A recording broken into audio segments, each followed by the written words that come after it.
चलिए जानते हैं उत्तर प्रदेश की मुख्य बड़ी खबरों को केवल 5 मिनट में, पर उससे पहले अगर आप चैनल पर नए हैं तो चैनल को सब्सक्राइब कर लें। समाजवादी पार्टी के प्रमुख अखिलेश यादव ने 2027 के विधानसभा चुनाव के लिए नया दांव चला है। लखनऊ में आयोजित ब्राह्मण सम्मेलन में उन्होंने अपने पीडीए फॉर्मूले का नया अर्थ बताया है। अखिलेश के मुताबिक अब उनके पीडीए में पीडी का मतलब पंडित और पीड़ित भी है। छोटे लोहिया जनेश्वर मिश्र की जयंती पर उन्होंने यह बड़ा सियासी शिगुफा छोड़ा है। माना जा रहा है कि यह कदम ब्राह्मण वोट बैंक को साधने के लिए उठाया गया है। इससे उत्तर प्रदेश की राजनीति में एक नई राजनीतिक बहस छिड़ गई है। उत्तर प्रदेश के सिद्धार्थनगर जिले में एक मदरसे पर बुलडोजर की बड़ी कार्रवाई की गई है। प्रशासन ने कार्रवाई करते हुए मदरसे के भवन को पूरी तरह जमींदोज कर दिया है। इस मामले पर यूपी की राजनीति गर्मा गई है और विपक्ष ने सरकार को घेरा है। नेता प्रतिपक्ष माता प्रसाद पांडेय ने आरोप लगाया है कि यह कार्रवाई सियासी दबाव में हुई है। उन्होंने ऐलान किया है कि समाजवादी पार्टी इस मुद्दे को विधानसभा में जोर शोर से उठाएगी। इस घटना के बाद इलाके में काफी तनाव और राजनीतिक हलचल का माहौल है। मुख्यमंत्री योगी आदित्यनाथ ने प्रदेश के पीआरडी जवानों को बड़ा तोहफा दिया है। सरकार ने पीआरडी जवानों का ड्यूटी भत्ता बढ़ाकर 600 रुपए प्रतिदिन कर दिया है। इसके साथ ही उन्हें मुफ्त और कैशलेस इलाज की सुविधा भी दी जाएगी। अब पीआरडी जवान और उनके परिवार 5 लाख रुपए तक का मुफ्त इलाज करा सकेंगे। यह फैसला जवानों के कल्याण और उनकी सामाजिक सुरक्षा को ध्यान में रखकर लिया गया है। इससे प्रदेश के हजारों पीआरडी जवानों को सीधा आर्थिक लाभ और सुरक्षा मिलेगी। उत्तर प्रदेश में 2027 के विधानसभा चुनाव को लेकर बीजेपी ने नई रणनीति पर काम शुरू कर दिया है। सूत्रों के मुताबिक पार्टी अगले चुनाव में अपने करीब 200 मौजूदा विधायकों के टिकट काट सकती है। पार्टी के राष्ट्रीय महासचिव विनोद तावड़े के नेतृत्व में यह बड़ा ब्लू प्रिंट तैयार किया जा रहा है। सत्ता विरोधी लहर को कम करने के लिए बड़ी संख्या में नए चेहरों को मौका दिया जाएगा। इस खबर के सामने आने के बाद भारतीय जनता पार्टी के कई मौजूदा विधायकों में बेचैनी बढ़ गई है। जल्द ही संगठन और सरकार के स्तर पर बड़े बदलाव देखने को मिल सकते हैं। प्रयागराज गोरखपुर वंदे भारत एक्सप्रेस पर एक बार फिर पथराव की घटना सामने आई है। अज्ञात उपद्रवियों ने ट्रेन पर पत्थर बरसाए, जिससे 5 से 6 बोगियों के शीशे चटक गए। इस अचानक हुए हमले से ट्रेन में सफर कर रहे यात्रियों में दहशत फैल गई। गनीमत रही कि शीशे टूटने के बावजूद किसी भी यात्री को गंभीर चोट नहीं आई। आरपीएफ और जीआरपी ने मामले को गंभीरता से लेते हुए अज्ञात लोगों के खिलाफ केस दर्ज कर लिया है। पुलिस और सुरक्षा एजेंसियां हमलावरों की पहचान कर उनकी तलाश में जुट गई हैं। अयोध्या राम मंदिर ट्रस्ट में एक बड़ी कार्रवाई करते हुए 2 कर्मचारियों को बाहर कर दिया गया है।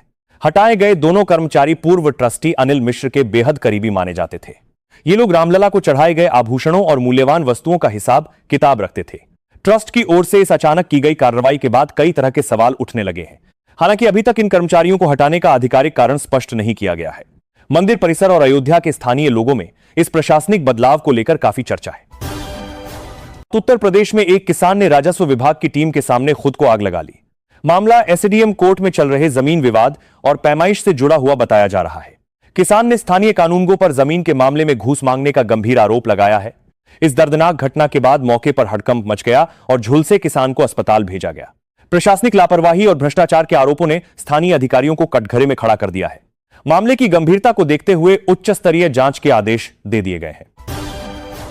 बिजनौर पुलिस की साइबर सुरक्षा में बड़ी सेंधमारी का सनसनीखेज मामला सामने आया है। फेसबुक के बाद हैकर्स ने पुलिस के आधिकारिक एक्स और इंस्टाग्राम अकाउंट को भी हैक कर लिया है। हैकर्स ने पुलिस के एक्स अकाउंट की प्रोफाइल फोटो बदलकर क्रिप्टो करेंसी से जुड़े पोस्ट करने शुरू कर दिए। इस घटना ने पुलिस के साइबर सेल और तकनीकी सुरक्षा पर गंभीर सवाल खड़े कर दिए हैं। अधिकारियों ने फिलहाल अकाउंट्स को रिकवर करने और हैकर्स की पहचान करने की प्रक्रिया शुरू कर दी है। लगातार हो रही इन हैकिंग की घटनाओं से पुलिस महकमे में भारी हड़कंप मचा हुआ है। लखनऊ में अतिक्रमण हटाने गई पुलिस और नगर निगम की टीम पर जानलेवा हमला हुआ है। हमलावरों ने टीम पर जमकर पथराव किया, जिससे कई कर्मचारियों को चोटें आई हैं। पुलिस ने इस मामले में कड़ा एक्शन लेते हुए 1 दर्जन लोगों के खिलाफ मुकदमा दर्ज किया है। अब तक 2 महिलाओं समेत कुल 4 आरोपियों को पुलिस ने गिरफ्तार कर लिया है। फरार आरोपियों की धरपकड़ के लिए पुलिस लगातार अलग अलग ठिकानों पर छापेमारी कर रही है। प्रशासन ने साफ कर दिया है कि सरकारी काम में बाधा डालने वालों पर सख्त कार्रवाई होगी।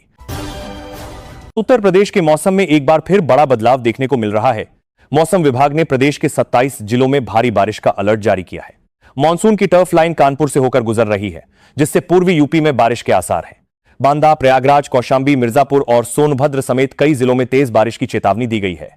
प्रशासन ने नदी किनारों और निचले इलाकों में रहने वाले लोगों को सतर्क रहने को कहा है। आगामी 23 अगस्त तक राज्य के अधिकांश हिस्सों में बारिश का यह दौर जारी रहने की संभावना है। भारतीय जनता पार्टी ने अपनी नई राष्ट्रीय टीम का ऐलान किया है, जिसमें उत्तर प्रदेश का खासा प्रभाव देखने को मिला है। आगामी 2027 विधानसभा चुनावों को देखते हुए यूपी से 8 बड़े नेताओं को अहम जिम्मेदारियां सौंपी गई हैं। इनमें स्मृति ईरानी, रेखा वर्मा और हरीश द्विवेदी जैसे नाम शामिल हैं। पार्टी ने इस टीम के जरिए युवा, ओबीसी, महिला और दलित वर्गों को साधने की बड़ी रणनीति तैयार की है। साथ ही तारिक, मंसूर और कुंवर बासित अली के रूप में 2 मुस्लिम चेहरों को भी राष्ट्रीय टीम में जगह दी गई है।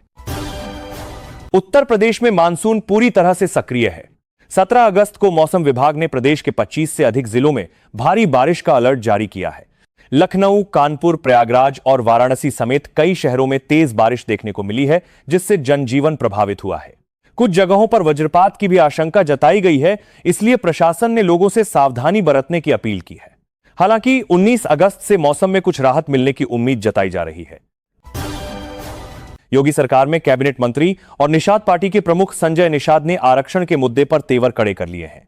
उन्होंने भाजपा के शीर्ष नेतृत्व से आरक्षण की मांग को जल्द पूरा करने की अपील की है और साथ ही अल्टीमेटम भी दिया है। संजय निषाद ने चेतावनी भरे लहजे में कहा है कि आरक्षण की मांग पूरी करने में कहीं देर न हो जाए।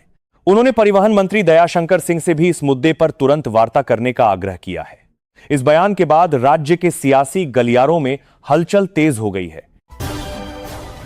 लखनऊ के कैब ड्राइवर अंकित को कंपनी से निकाले जाने के मामले में बसपा सुप्रीमो मायावती के भतीजे और पार्टी के नेशनल कोऑर्डिनेटर आकाश आनंद भड़क गए हैं। उन्होंने इस मामले को लेकर सीधे आरएसएस प्रमुख मोहन भागवत से दलितों के अधिकारों और सम्मान पर सवाल पूछा है। इस घटना के बाद एक बार फिर दलित अधिकारों और रोजगार सुरक्षा को लेकर राजनीतिक बयानबाजी शुरू हो गई है। विपक्ष इस मुद्दे को लेकर सरकार और व्यवस्था को घेरने की कोशिश कर रहा है। समाजवादी पार्टी के अध्यक्ष अखिलेश यादव ने बीजेपी के कोर वोट बैंक में सेंध लगाने की रणनीति तेज कर दी है। वीरांगना अवंतीबाई लोधी की 196वीं जयंती पर उन्होंने लोधी समाज को साधते हुए 2 बड़े ऐलान किए। अखिलेश ने कहा कि सपा सरकार बनने पर लखनऊ के गोमती रिवर फ्रंट पर अवंतीबाई की सोने की तलवार वाली भव्य प्रतिमा लगाई जाएगी। साथ ही 16 अगस्त को उनकी जयंती के अवसर पर प्रदेश में राजकीय अवकाश भी घोषित किया जाएगा। उन्होंने कार्यकर्ताओं से कहा कि आगामी विधानसभा चुनाव बेहद महत्वपूर्ण है और पीडीए के जरिए सभी को जोड़ा जाएगा। उत्तर प्रदेश में संजय निषाद ने निषाद आरक्षण के मुद्दे पर बीजेपी सरकार को कड़ी चेतावनी दी है। उन्होंने राज्य के परिवहन मंत्री दयाशंकर सिंह के सामने अपनी मांग रखते हुए कहा कि शीर्ष नेतृत्व से बात कर इसे जल्द लागू कराया जाए। संजय निषाद ने साफ कहा कि अगर आरक्षण के फैसले में देरी हुई तो समाज के हित प्रभावित हो सकते हैं। लंबे समय से मछुआरा और निषाद जातियों को अनुसूचित जाति में शामिल करने की मांग चल रही है। विधानसभा चुनाव से पहले इस चेतावनी ने सूबे का सियासी पारा और ज्यादा बढ़ा दिया है। मुख्यमंत्री योगी आदित्यनाथ ने गोरखपुर में विपक्ष पर तीखा हमला बोलते हुए कहा कि युवा शक्ति का सबसे बड़ा दुश्मन माफिया तंत्र है। उन्होंने कहा कि पिछली सरकारों के एजेंडे में खेल और युवाओं के लिए कोई जगह नहीं थी। सीएम योगी ने आरोप लगाया कि आज जो लोग युवाओं की बात कर रहे हैं वे केवल उनका दुरुपयोग करना चाहते हैं। उन्होंने स्पष्ट किया कि वर्तमान सरकार युवाओं के भविष्य, रोजगार और सुरक्षा को लेकर पूरी तरह से प्रतिबद्ध है। इस दौरान उन्होंने युवाओं को राज्य के विकास में सक्रिय भूमिका निभाने के लिए प्रेरित किया। उत्तर प्रदेश में मानसून पूरी तरह से सक्रिय है और मौसम विभाग ने राज्य में भारी बारिश का अलर्ट जारी किया है। कानपुर और बांदा समेत 25 जिलों में बहुत ही भारी बारिश की चेतावनी दी गई है, जबकि 30 अन्य जिलों में भी बारिश के आसार हैं। लगातार हो रही मूसलाधार बारिश की वजह से कई इलाकों में जलभराव और नदियों का जलस्तर बढ़ने की समस्या सामने आई है। प्रशासन ने लोगों से सतर्क रहने की अपील की है और निचले इलाकों में रहने वालों को सुरक्षित स्थानों पर जाने को कहा है। खराब मौसम को देखते हुए स्कूलों की छुट्टी का अंतिम फैसला स्थानीय जिला प्रशासन पर छोड़ दिया गया है। करोड़ों रुपए की लागत से बना गंगा एक्सप्रेसवे पहली ही तेज बारिश में एक जगह से धंस गया है। मेरठ से प्रयागराज को जोड़ने वाले इस मेगा प्रोजेक्ट के उद्घाटन के कुछ ही समय बाद ऐसी स्थिति सामने आई है। एक्सप्रेसवे के धंसने से इस अहम प्रोजेक्ट की गुणवत्ता और निर्माण कार्य पर बड़े सवाल उठने लगे हैं। इस घटना के बाद विपक्ष ने भी प्रदेश सरकार पर निशाना साधना शुरू कर दिया है और भ्रष्टाचार के आरोप लगाए हैं। प्रशासन ने मौके पर पहुंचकर मरम्मत का काम शुरू कर दिया है और मामले की जांच की बात कही जा रही है।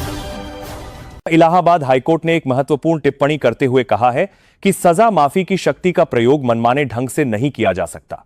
कोर्ट ने कहा कि संविधान के अनुच्छेद 161 के तहत राज्यपाल को दोषी की सजा में छूट देने या रिहाई की शक्ति प्राप्त है, लेकिन इस संवैधानिक शक्ति का इस्तेमाल बिना किसी ठोस आधार या मनमाने तरीके से करना पूरी तरह गलत है।